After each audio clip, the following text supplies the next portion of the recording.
ఆయా రోజు అతను విజయాన్ని గురించి ఆలోచించాడు. ఎప్పటి నుంకు విజయనంగానే పేద ఫలితాలు, ఇతరుల గుర్తింపు అనే భావన అతని మనసులో ఉంది. కానీ అతను గమనించాడు, విజయాన్ని కొరకు పొదలాలు ప్లెక్డు ఒక బెన్ కూడా ఉంది. నేను నిజంగా దీనికి అర్హుడినా అని. అప్పుడు అతనికి ఓకే నిజం అర్థమైంది. విజయాన్ని భేబ్దీది బెత్ పరిస్థితులు కాదు, లోపలోని స్వీయ విలువపై సందేహమే. అతను తాను అడిగాడు, నేను నా విజయాన్ని అనుమతిస్తున్నానా లేదా నన్ను నేనే ఆపుకుంటున్నానా అని. అతను అర్థం చేసుకున్నాడు, విజయం అనేది ఇతరులతో పోల్చుకోవడం కాదు, తన ప్రయాణాలు తన దూగులను అంగీకరించడం. చిన్న విజయాలను గుర్తించడం మొదలుపెట్టాడు. ఒకే రోజు ధైర్యంగా మాట్లాడించాను, తన్ను తాను నమ్మింపుతాను.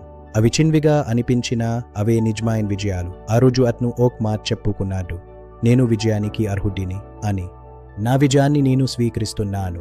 అదే క్షణంలో విజయం అతనికి భారంగా కాకుండా ఇష్టంగా అనిపించింది. అప్రమేషన్, నేను విజయానికి అర్హుడిని, నా ప్రయత్నాలను నేను గౌరవిస్తున్నాను, విజయం నాకు ఇష్టంగా అనిపిస్తుంది.